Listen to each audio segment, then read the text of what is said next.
بسم اللہ الرحمن الرحیم۔ ہنزا نیوز ایک آن لائن پلیٹ فارم ہے جس کے ذریعے ہم نے اپ کمنگ الیکشنز کے حوالے سے گلگت بلتستان کے جتنے بھی سیاسی جماعتیں ہیں ان کے لیڈروں کے ساتھ ایک انٹرویوز کا سیریز شروع کیا ہے، اور اسی سیریز میں ہی آج ہم پاکستان مسلم لیگ نون کے ممبر سینٹرل ایگزیکٹو کمیٹی اور پاکستان مسلم لیگ نون گلگت بلتستان کے پریزیڈنٹ حفیظ الرحمان خان صاحب سے ملنے آئے ہیں۔ آج ان سے ہم ان کے پارٹی کی حیثیت اور پارٹی کا آنے والے الیکشن کے حوالے سے ان کا موقف ہم جان لیں گے۔ ابھی سے آپ ماشاءاللہ سے لاہور آئے ہوئے ہیں، آپ اسلام آباد میں بھی تھے، تو کیا ابھی سے الیکشن اپ کمنگ الیکشنز کی تیاری ہو رہی ہے یا پھر آپ کسی ذاتی مصروفیات کی بنا پہ آئے ہیں؟ بسم اللہ الرحمن الرحیم۔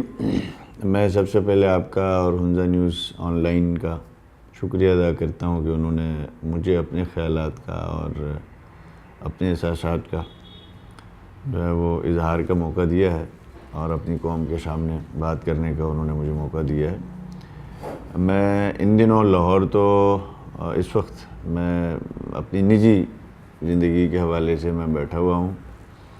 میرا گزشتہ 1.5 مہینے سے اسلام آباد اور لاہور کے درمیان جو ہے وہ آنا جانا لگا رہا ہے، اور یہ آج کی بات نہیں ہے، یہ گزشتہ 9 سالوں سے میں ہر سال جو سردیوں کی بچوں کی چھٹیاں ہوتی ہیں اسکول کی، وہ میں کوشش کرتا ہوں کہ یہ 1.5 مہینے جو ہے اپنے بچوں کے ساتھ گزارا جائے۔ تو ایز یوزول اس سال بھی میں اسی پریکٹس کے تحت نکلا تھا، کیونکہ جب ہم اپنے علاقے میں ہوتے ہیں، صبح جب ہم جاگتے ہیں تو بچے جو ہے اسکول جا چکے ہوتے ہیں، جب ہم رات کو آتے ہیں تو بچے سو رہے ہوتے ہیں، تو ان کی خواہش ہوتی ہے کہ سال میں کوئی 1.5 مہینے جو ہے وہ بچوں کے ساتھ گزارا جائے۔ اور میں نے اسی دوران میں گزشتہ 10 دن سے اسلام آباد میں تھا، بچے میرے لاہور تھے۔ ان 10 دنوں میں ہمیں جو 2 کام بڑے ہمارے ذمہ لگائے گئے تھے، وہاں کے عوام کی طرف سے کہہ لیں، میری جماعت کی طرف سے کہہ لیں، ایک جو ہمارے ڈاکٹرز تھے وہ اسٹرائک پہ تھے، فیڈرل پیکیج مانگ رہے تھے، اور فیڈرل پیکیج فیڈرل گورنمنٹ نے دینا تھا۔ صوبائی حکومت نے ایک سمری بھجوا دی اور اس کے بعد جو ہے اس معاملے پہ انہوں نے دلچسپی نہیں لی، تو مجھے اس سلسلے میں اسلام آباد میں جا کے جو فائنانس منسٹر ہے ان کے ساتھ اور مختلف دوستوں کے ساتھ ملنا پڑا، اور بہرحال خوشی کی بات ہے کہ تھوڑی سی ایفرٹ ہوئی اور وہ فیڈرل پیکیج ہم نے گلگت بلتستان کے ڈاکٹرز کو منظور کروایا، جس کی وجہ سے وہ جو ہڑتال تھی جو چونکہ ہمارے خطے میں آپ کو پتہ ہے کہ کوئی پرائیویٹ سیکٹر میں ہاسپٹلس نہیں ہیں، تو ہمارے گاؤں دیہات کی ڈسپنسری سے لے کے DHQ ہاسپٹل تک بند پڑا تھا، ایون یہاں تک کہ جو ڈاکٹرز نے اپنی کلینکس بند کر دی تھی، تو وہ ایک بڑا پرابلم ہمارے لیے تھا۔ تو اللہ پاک کا لاکھ لاکھ شکر ہے کہ اس مسئلے پہ اللہ پاک نے ہماری رہنمائی کی اور ہمارے قائد محترم نواز شریف صاحب نے ہمارے یہ مسئلہ حل کروایا۔ اس کے بعد میں لاہور آیا، دوسرے تیسرے دن پھر جو ہے وہ ہمیں ہماری پارٹی کے ہائی کمان نے کہا کہ اس ایشو کو بھی آپ دیکھ لیں آ کے، وہ تھا گندم کا ایشو۔ آپ کو پتہ ہے جو وہ سبسڈی، اصل میں اس کی بارہا وضاحت کر چکا ہوں کہ سبسڈی ذوالفقار علی بھٹو نے دی تھی گلگت بلتستان کے عوام کو آئل اینڈ ویٹ پہ، اور وہ سبسڈی تھی کہ آپ نے یہ لاہور میں جس ریٹ پہ گندم ملے گا اسی ریٹ پہ ہنزا بھی ملے گا، یعنی ٹرانسپورٹیشن کے جو اخراجات تھے وہ وفاقی حکومت نے برداشت کرنے تھے۔ یہ سلسلہ چلتا رہا اور 2004 تک ہمارے یہاں پہ گندم کی ریٹ جو ہے وہ شیخو پورے میں پنجاب میں کسان اپنی گندم جو ہے جو پاسکو کو بیچتا تھا وہ 450 روپے من بیچتا تھا، تو وہیں 450 روپے میں ہمیں بھی مل جاتی تھی۔ اس کے بعد جنرل مشرف کی گورنمنٹ میں 150 روپیہ پر من کے حساب سے کسان سے جو گندم خریدنا تھا وہ مہنگا کیا گیا، اور وہاں پہ وہ ریٹ ٹرانسفر ہونا چاہیے تھا، وہ نہیں ہو سکا۔ اس کے بعد پیپلز پارٹی کی گورنمنٹ سینٹر میں آ گئی۔ آپ کو پتہ ہے پیپلز پارٹی جاگیرداروں کی ایک جماعت ہے، وہ شہری علاقوں پہ ان کا کوئی تعلق نہیں ہوتا ہے، وہ جاگیرداروں کو خوش کرواتی ہے، تو انہوں نے آ کے 650 سے گندم کا ریٹ جب 5 سال پورے کیے تو انہوں نے 1400 روپے پر من پہ انہوں نے پہنچایا۔ اب 1400 روپے پنجاب کے کسان سے گندم خریدتی ہے پاسکو، اور ہمیں وہ گندم جو ہے وہ ہم آگے جا کے 450 روپے میں دے رہے ہیں۔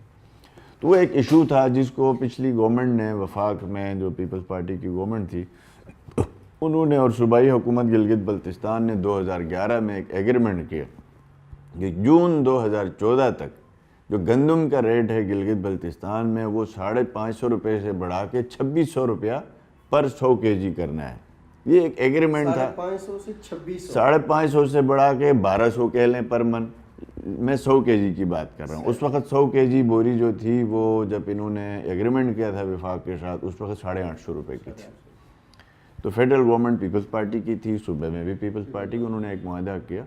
تو ایگریمنٹ یہ تھا کہ 2014 جون تک جو گندم کا ریٹ ہے وہ 100 kg کی جو 850 روپے پہ تھا اس کو لے کے جانا ہے آپ نے 2600 روپے میں. ٹرانسپورٹیشن سبسڈی وڈرا نہیں کی گئی. اس کے علاوہ 30% سبسڈی دی گئی. یعنی جو ایک 100 kg بوری گلگت یہاں لاہور کے اندر وہ 4000 کی ہے, وہیں جو ہے آپ کو 2500 روپے میں دینا تھا لاسٹ جا کے. لیکن اس کے لیے بھی ہم تیار نہیں تھے. ہماری زمینیں بھانج ہو گئی ہیں, ہمارے ہاں پیداواری صلاحیت زیرو ہے, ہمارے اکنامک ایکٹیویٹی ختم ہو گئی گزشتہ 4 سال میں. اس حکومت کے دور میں کوئی ڈیولپمنٹ ایکٹیویٹی نہیں ہوئی, کوئی اکنامیکل ایکٹیویٹی نہیں ہوئی. ٹریڈ ہماری چائنا کے ساتھ تھی, وہ عطابات کی وجہ سے وہ شرنگ ہو کے 100 سے 20% پہ آیا.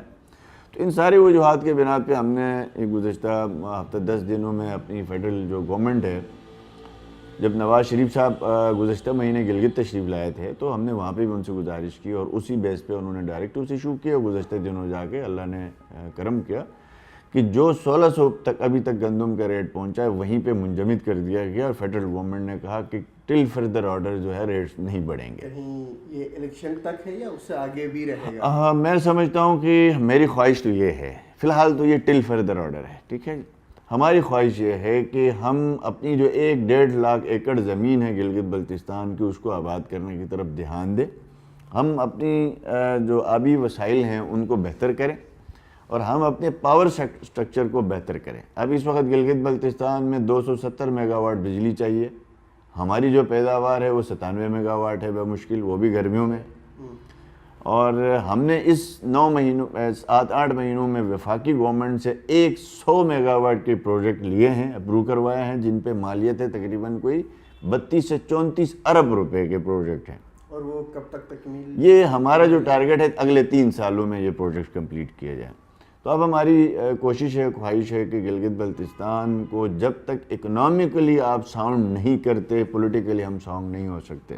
یہ میرا نظریہ ہے. میں سمجھتا ہوں کہ کسی بھی قوم کو خود مختاری اس وقت تک نہیں مل سکتی ہے جب تک کہ وہ اپنے لیے فائنینشلی اپنی جو ہے انتظامات بہتر نہ کرے. میں آپ کو چھوٹی سی مثال دیتا ہوں کہ پاکستان ورلڈ بینک اور IMF سے لون لیتا ہے, اس کے بدلے میں انٹرسٹ پے کرتا ہے. اور آپ بھی جانتے ہیں, میں بھی جانتا ہوں, ہمارا ہر گلی کوچے میں یہ بات ہوتی ہے کہ ہماری خارجہ داخلہ پالیسی کون بناتا ہے؟ جی ورلڈ بینک IMF بناتے ہیں.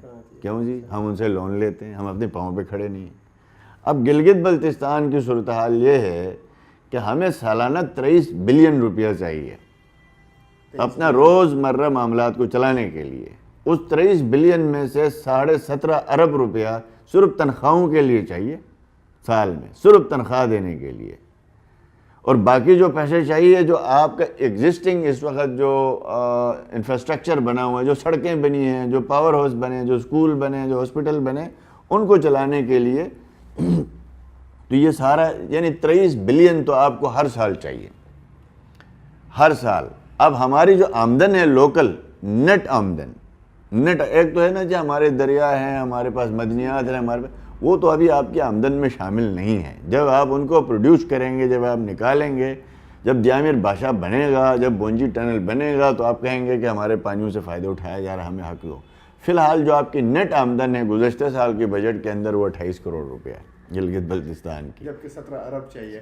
17 ارب تنخواہ کے لیے چاہیے, 23 ارب روپے ہمیں ایکسپینڈیچر ہے ہمارا گلگت بلتستان. اس میں پھر وہاں کے کرپشن کے پیسے بھی اس 23 ارب کے اندر چونکہ کرپشن بھی ہے, بالکل ہے. اب میں آپ کو بتاتا ہوں یہ 28 کروڑ روپے کیا ہے آپ کے پاس, کہاں سے آتا ہے؟ بجلی کا بل ہے, اور آپ کے جو اسٹام وغیرہ فروخت ہوتے ہیں ٹریجریز کے, وہ آمدن ہے. فشریز سے جو آمدن آتی ہے آپ کے پاس, معدنیات سے جو آمدن آتی ہے, آپ حیران ہوں گے فشریز ڈپارٹمنٹ پہ ہمارا سالانہ 8 سے 9 کروڑ روپے خرچ ہوتا ہے گلگت بلتستان میں. اور اس سے ہم جو ریٹرن لے رہے ہیں 60,000 روپے ریونیو ہے اس کا, فشریز ڈپارٹمنٹ کا پورے سال کا. اور آپ کا معدنیات پہ ہمارا اتنا ہی خرچہ ہر سال جو ہے انڈسٹری ڈپارٹمنٹ اور معدنیات پہ خرچہ ہے، اور ہمارا جو ریونیو وہاں سے 60 لاکھ روپے ہے، وہ بھی پروڈکشن کے مت میں نہیں ہے، لیز فیسز کے مت میں ہے۔ تو یہ ایک سارا جو ہے وہ معاملہ ہے۔ پھر میں بالکل ہی اس بارے میں یقین رکھتا ہوں کہ میں کوئی یہ کہوں کتابی آدمی نہیں ہوں، میں پریکٹیکل پولیٹکس کا حصہ رہا ہوں۔ میں نے 1.5 سال جو ہے وہ شہید سیف الرحمن کی شہادت کے بعد جب مجھے لوگوں نے الیکٹ کیا تو میں اس گورنمنٹ کا 1.5 سال adviser education finance and revenue رہا۔ پھر اس کے بعد میں گزشتہ 5 سال اپوزیشن لیڈر رہا اسمبلی کا، اور اس دوران میں اسمبلی کے فائنانس کمیٹی کے چیئرمین رہا۔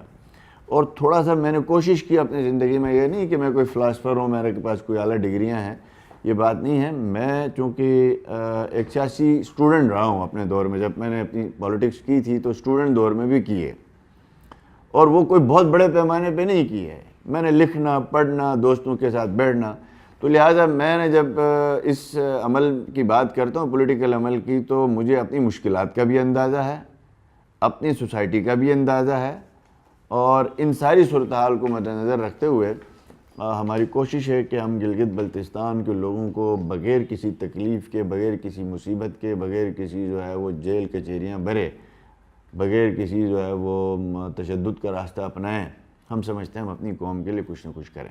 اس کے لیے ہم اس فیلڈ میں ہیں۔